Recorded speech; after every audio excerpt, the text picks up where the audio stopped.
ಓಂ ನಮಃ ಶಿವಾಯ. ಶ್ರೀ ಗುರು ಬಸವಲಿಂಗಾಯ ನಮಃ. ಶರಣರ ದೃಷ್ಟಿಯಲ್ಲಿ ಪ್ರಸಾದ ಎಂದರೇನು?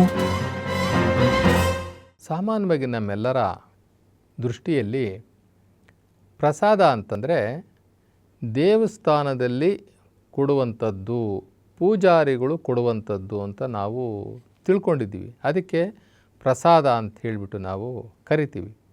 ಆದರೆ ಈ ಪ್ರಸಾದ ಭಾವನೆ ಇದೆಯಲ್ಲ, ಈ ಪ್ರಸಾದ ಭಾವನೆ ಎಲ್ಲ ಧರ್ಮದಲ್ಲೂ ಇದೆ.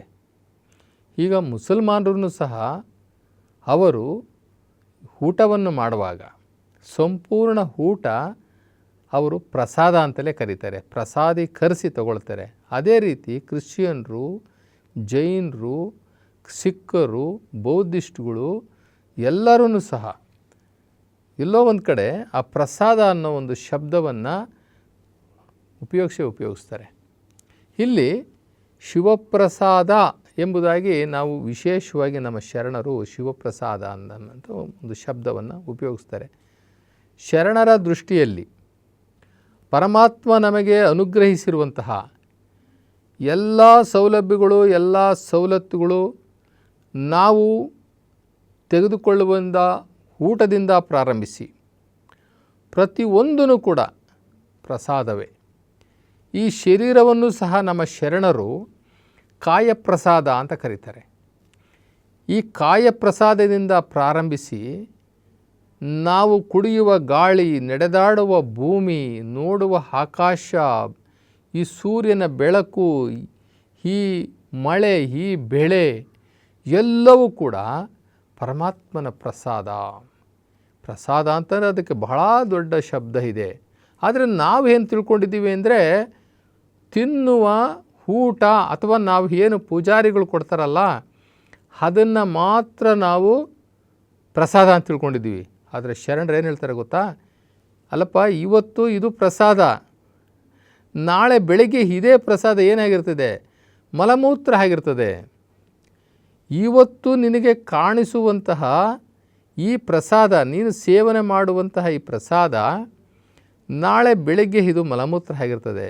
ಇದನ್ನು ನಾವು ಪ್ರಸಾದ ಅಂತ ಹೆಂಗಪ್ಪ ನೀವು ಕರಿತೀರಾ ಅಂತ ಹೇಳ್ತಾರೆ. ಹಂಗಾದರೆ ಶರಣ ದೃಷ್ಟಿಯಲ್ಲಿ ಪ್ರಸಾದ ಅಂದರೆ ಯಾವುದು ಅಂತ ನಾವು ನೋಡೋದಾದರೆ, ಶಿವಯೋಗ ಮಾಡುವಾಗ, ಲಿಂಗ ಪೂಜೆ ಮತ್ತು ಶಿವಯೋಗ ಮಾಡುವಾಗ ಪರಮಾತ್ಮ ಶಿವನ ಪ್ರತಿರೂಪವಾಗಿರ್ತಕ್ಕಂಥ ಲಿಂಗವನ್ನು ಅಂಗೈಯಲ್ಲಿಟ್ಕೊಂಡು ಈ ಆತ್ಮ ನೋಡ್ತಾ ಇರ್ತದೆ.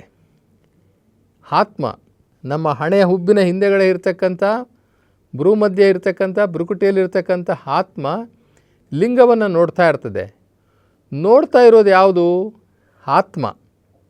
ಏನನ್ನು ನೋಡ್ತಾ ಇದೆ? ನಿರಾಕಾರ ಪರಮಾತ್ಮನ ಕುರುಹನ್ನು ನೋಡ್ತಾ ಐತೆ, ಅಂದರೆ ಲಿಂಗವನ್ನು ನೋಡ್ತಾ ಐತೆ. ಇದನ್ನು ನೋಡ್ತಾ ನೋಡ್ತಾ ನೋಡ್ತಾ ನೋಡ್ತಾ ಈ ಜೀವಾತ್ಮ ಮತ್ತು ಪರಮಾತ್ಮ ಎರಡೂ ಒಂದಾಗ್ಬಿಡುತ್ತೆ. ಆತ್ಮನೂ ಬೆಳಕು, ಪರಮಾತ್ಮನೂ ಬೆಳಕು. ಆತ್ಮ ಮತ್ತು ಪರಮಾತ್ಮ ಒಂದಾದಾಗ ಆಜ್ಞಾಚಕ್ರದ ಹಿಂಭಾಗದಲ್ಲಿರ್ತಕ್ಕಂಥ ಆತ್ಮದ ಹಿಂದೆ, ಅಂದರೆ ಆತ್ಮ ಒಂದು ಪೈನಿಯಲ್ ಗ್ಲ್ಯಾಂಡ್ ಅಂತ ಕರಿತೀವಿ. ಈ ಶರೀರದಲ್ಲಿ ಒಂದು ಪೈನಿಯಲ್ ಗ್ಲ್ಯಾಂಡ್ ಅಂತ ಇದೆ. ಆ ಪೈನಿಯಲ್ ಗ್ಲ್ಯಾಂಡ್ ಮಧ್ಯದಲ್ಲಿ ಈ ಆತ್ಮ ಇದೆ. ಆತ್ಮ ಮತ್ತು ಪರಮಾತ್ಮನ ಸಂಯೋಗ ಆದಾಗ ಆ ಪೈನಿಯಲ್ ಗ್ಲ್ಯಾಂಡಲ್ಲಿ 1, 2, 3 ಹನಿ ರಸ ಉತ್ಪತ್ತಿಯಾಗುತ್ತೆ. ಅದಕ್ಕೆ ನಮ್ಮ ಶರಣರು ಪ್ರಸಾದ ಅಂತ ಕರೀತಾರೆ. ಅದಕ್ಕೆ ಪಾದೋದಕ ಅಂತ ಕರೀತಾರೆ. ಅದನ್ನು ಇಂಗ್ಲೀಷ್ನಲ್ಲಿ ಮೆಲೋಟೋನಿನ್ ಅಂತ ಕರೀತಾರೆ. ಆ ಮೆಲೋಟೋನಿನನ್ನು ನಮ್ಮ ಶರಣರು ಅಮೃತ ಅಂತಲೂ ಸಹ ಕರೀತಾರೆ. ಅಮೃತ, ಪಾದೋದಕ, ಪ್ರಸಾದ ಅಂತ ಹೇಳ್ಬಿಟ್ಟು ಕರೀತಾರೆ. ಈ ಶಿವಯೋಗದಲ್ಲಿ ಆ ಮೆಲೋಟೋನಿನನ್ನು ಸ್ರವಿಸಿಕೊಳ್ಳುವುದೇ ಮುಖ್ಯ ಉದ್ದೇಶ. ಆ ಮೆಲೋಟೋನಿನನ್ನು ಸ್ರವಿಸಿಕೊಳ್ಳುವುದೇ ಪ್ರಸಾದ. ಅದೇ ಪಂಚಾಮೃತ, ಅದೇನೇ ಅಮೃತ. ಈ ಅಮೃತವನ್ನು ಸ್ರವಿಸಿಕೊಳ್ಳುವುದೇ ಶಿವಯೋಗದ ಮೂಲ ಉದ್ದೇಶ. ಅದಕ್ಕೆ ನಮ್ಮ ಶರಣರು ಪ್ರಸಾದ ಅಂತಂದರೆ ಶಿವಯೋಗದಲ್ಲಿ ನೀನು ಆ ಸ್ರವಿಸಿಕೊಳ್ಳುವಂತಹ ದ್ರವ ಇದೆಯಲ್ಲ ಅದು ಅಮೃತ, ಅದು ಪ್ರಸಾದ, ಅದು ಶಿವಪ್ರಸಾದ ಅಂತ ಹೇಳಿಬಿಟ್ಟು ಹೇಳ್ತಾರೆ. ಶಿವಯೋಗದಲ್ಲಿ ಎಲ್ಲರಿಗೂ ಕೂಡ ಲಭ್ಯ ಇದೆ. ಯಾರು ಪ್ರತಿನಿತ್ಯ ಆ ಮೆಲೋಟೋನಿನನ್ನು, ಆ ದ್ರವವನ್ನು ಸ್ರವಿಸಿಕೊಳ್ಳುವಂತೆ ಶಿವಯೋಗವನ್ನು ಮಾಡ್ತಾರೆ, ಅವರು ತ್ರಿಕಾಲ ಜ್ಞಾನಿಗಳಾಗ್ತಾರೆ. ಅವರು ಭೂತ ಭವಿಷ್ಯತ್ ವರ್ತಮಾನ ಕಾಲದ ಎಲ್ಲ ವಿಚಾರಗಳನ್ನು ಬಲ್ಲವರಾಗ್ತಾರೆ. ಅವರನ್ನು ಎನ್ಲೈಟ್ಮೆಂಟ್ ಮ್ಯಾನ್ ಅಂತ ಕರೀತಾರೆ, ಅಥವಾ ಜ್ಞಾನೋದಯ ಆಗಿರ್ತಕ್ಕಂಥ ವ್ಯಕ್ತಿ ಅಂತ ಹೇಳಿಬಿಟ್ಟು ಕರೀತಾರೆ. ಇದು ನಮ್ಮ ಶರಣರ ದೃಷ್ಟಿಯಲ್ಲಿ ಇದು ಪ್ರಸಾದ. ಶಿವಯೋಗ ಮಾಡುವಾಗ ನಡೆಯುವಂತಹ ಕ್ರಿಯೆ, ನಮ್ಮ ಆಜ್ಞಾಚಕ್ರದ ಹಿಂಭಾಗದಲ್ಲಿ ಆತ್ಮ ಇದೆ. ಆತ್ಮ ಈ ಪೈನಿಯಲ್ ಗ್ಲ್ಯಾಂಡಲ್ಲಿದೆ. ಆ ಪೈನಿಯಲ್ ಗ್ಲ್ಯಾಂಡ್ ಆ್ಯಕ್ಟಿವೇಟ್ ಆಗುತ್ತೆ.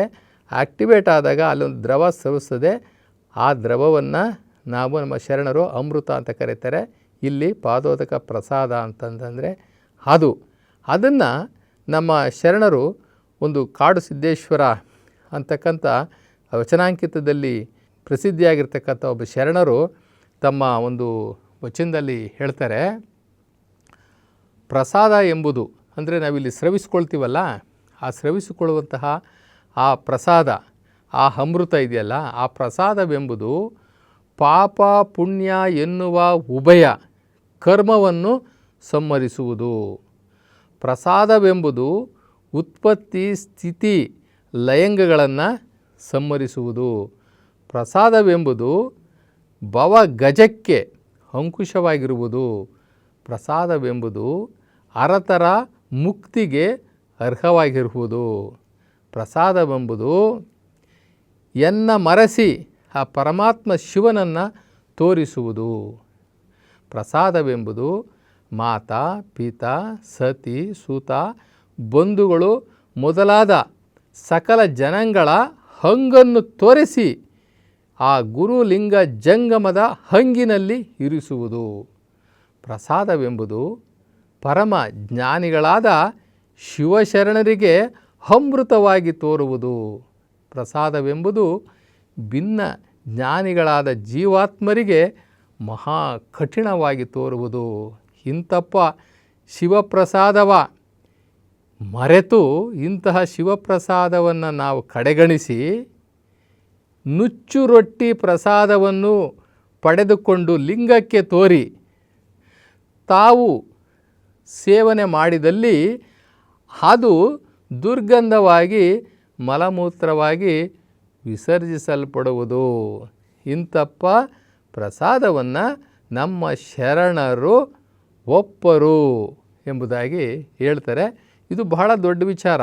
ಈ ಗುರು ಲಿಂಗ ಜಂಗಮ ಪಾದೋದಕ ಪ್ರಸಾದ ಇವು ಈ ಶರಣರ ಈ ಶಬ್ದಗಳಿದೆಯಲ್ಲ, ಈ ಕಟ್ಟುಪಾಡುಗಳಿದೆಯಲ್ಲ, ಇದು ಶಟಸ್ಥಳ ಮಾರ್ಗದಲ್ಲಿ ಅಥವಾ ಅಷ್ಟಾವರಣ ಮಾರ್ಗದಲ್ಲಿ ಇವೆಲ್ಲವೂ ಕೂಡ ನಮಗೆ ಬರ್ತವೆ. ಈ ಸಾಧನೆ ಇಳಿಯೋದಿದೆಯಲ್ಲ, ಇದೇ ತಪಸ್ಸು. ಈ ಸಾಧನೆ ಇಳಿಯೋದಿದೆಯಲ್ಲ, ಇದೇ ಶಿವಯೋಗ. ಈ ಶಿವಯೋಗದಲ್ಲಿ ಈ ಅಮೃತವನ್ನು ಸ್ರವಿಸಿಕೊಳ್ಳುವಂತಹ ಆ ಮಟ್ಟಕ್ಕೆ ಹೋಗೋದಿದೆಯಲ್ಲ, ಅದೇ ಶರಣತ್ವ, ಅದೇ ಜಂಗಮತ್ವ.